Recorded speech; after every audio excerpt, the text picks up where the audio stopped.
Hey, what's up, everybody? It's the Unashamed Realtor, Andy Dirks. I hope you're doing well. Today, I'm going to show you how to do a virtual listing presentation. So traditionally, we set the appointment. We would go to the person's house and walk through the house, then go sit down at the table, go through our presentation, numbers, all of those sorts of things.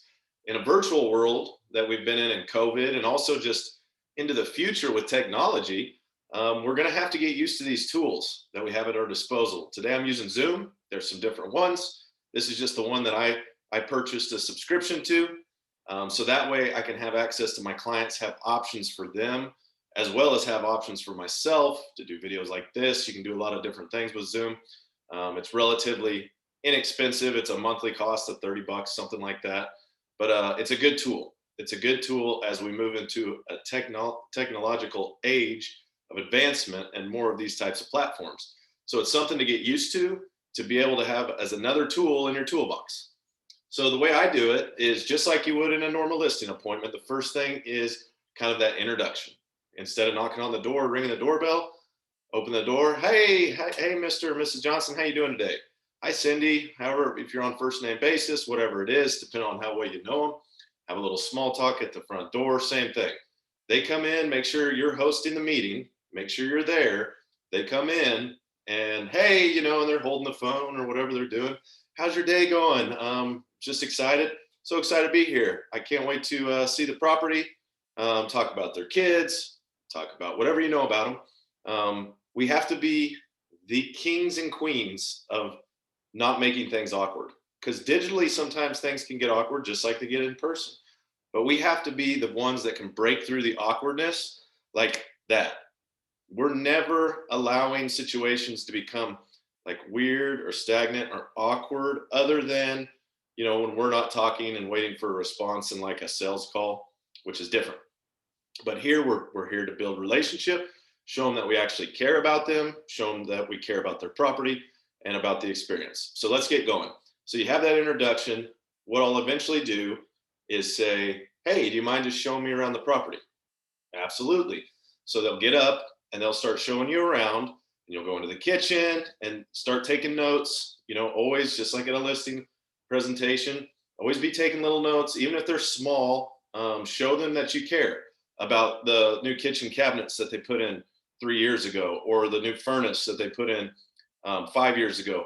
Even if it's not like major selling points, still just kind of be jotting things down, engaging, asking a lot of questions. So at this point, what we're doing is just asking questions. What do you guys love about the house? Oh, did you do any updates in the kitchen? Oh, awesome. Yeah, I love the tile. Things like that. Keep going. Just asking them questions. So you're collecting data.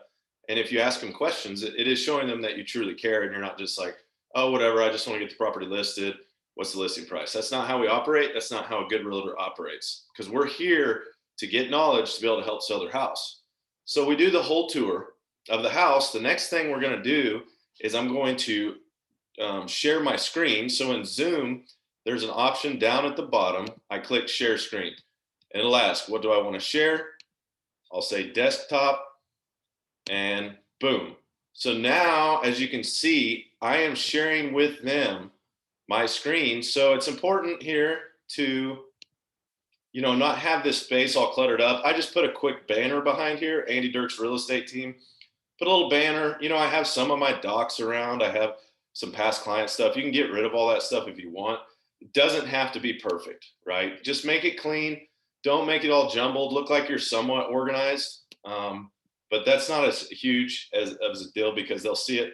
And then boom, we're going to go right into the listing presentation. So I have it here on my desktop. I have that. I have my CMA, my market analysis, and a seller cost worksheet. Those are the three things I have ready to go. So boom, I go right into my listing presentation. I make it big, and I just got done doing this the other day.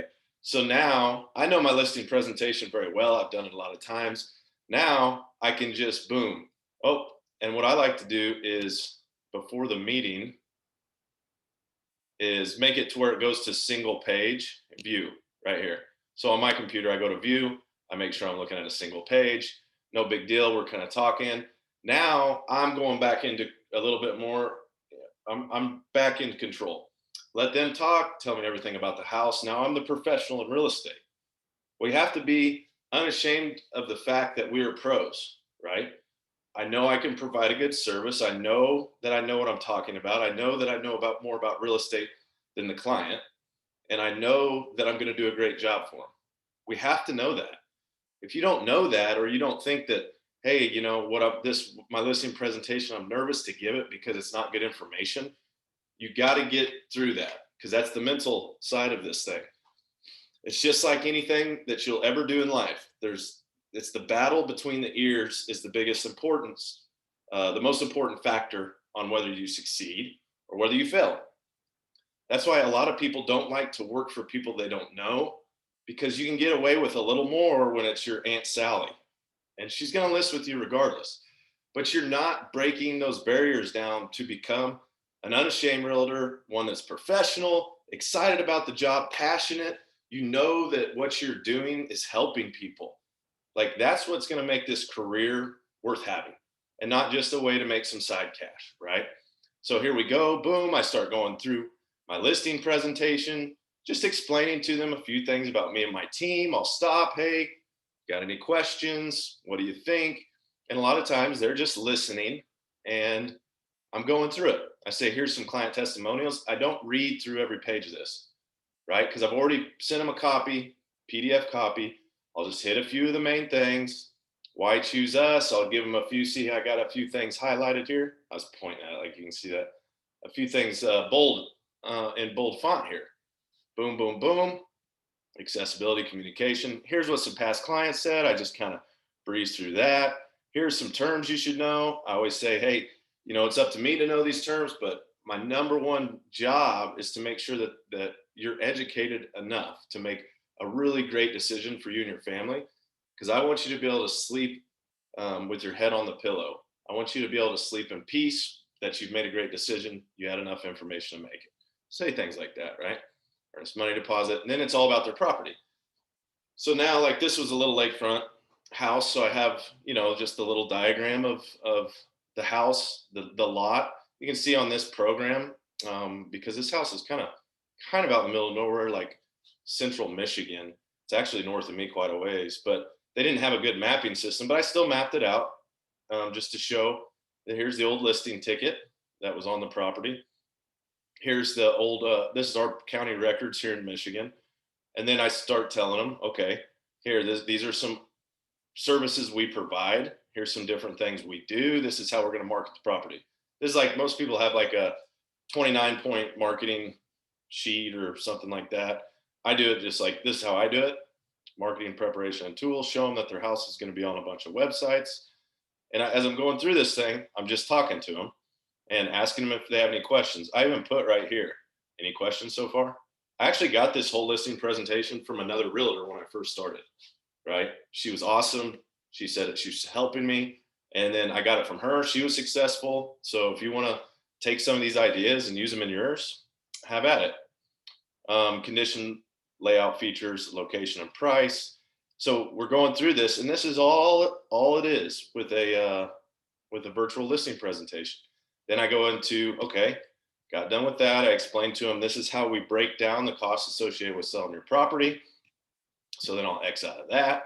Then I'll go right over here to the breakdown of how 200,000 on this one, how 200,000 breaks down. 3%, title policy, revenue stamps. This is taxes in Michigan, $8.60 per thousand. Cost for closing company, compliance fee, and miscellaneous for recording fees. Awesome. I always go right into that, so that way they can see the numbers. If you're not going to get objection when I'm just showing you this is what it costs to sell your house. You know, I hit the objections before they can object. It's a good way of doing it. Then I go into the CMA. So here's the CMA, there's the property, here's the map of the comps. This was a lakefront. I pulled a lot of comps because lakefronts are a little tough. So now I've seen the condition of the property. Now I can start in my head putting all this together, because I've already looked at these comps. And there was two main ones that kind of stuck out. One was both of these higher end ones, because actually the property was pretty updated. It was nice. So one at 2,100 square feet and 1,500. And you can see the prices, but those are things I went into them with at the appointment. Then I have this little comparison, and I always put a bunch of the additional photos in. So that way they can see for themselves as I'm talking to them about the price of the property. So then I told them the price that I thought. They seemed reasonably happy with that. What I found is if, let me make this big again, stop share. So then we go back to this. We have our last discussion about all the stuff we just talked about. I gave them my price. They seemed satisfied with the price. They said, yeah, we want to go ahead and list with you. I haven't even seen the property in person, but I'll go when they have pictures. So that is basically how I do virtual listing appointment. It's very simple. It's not complicated, and anybody can do it. So if you're in a bind, you don't know what to do, whether you can't get out of the house for some reason, whether it's COVID or you're injured or whatever it is, if there's a reason, or if the other people, if it works for them and it's more convenient, however it works, this is a great tool, resource to be able to use to do listing appointments. Have a great day. Like this, share this, comment, do all those things. I don't know what YouTube does. You gotta subscribe. Hit the subscribe button if you want more stuff like this. Have a great day.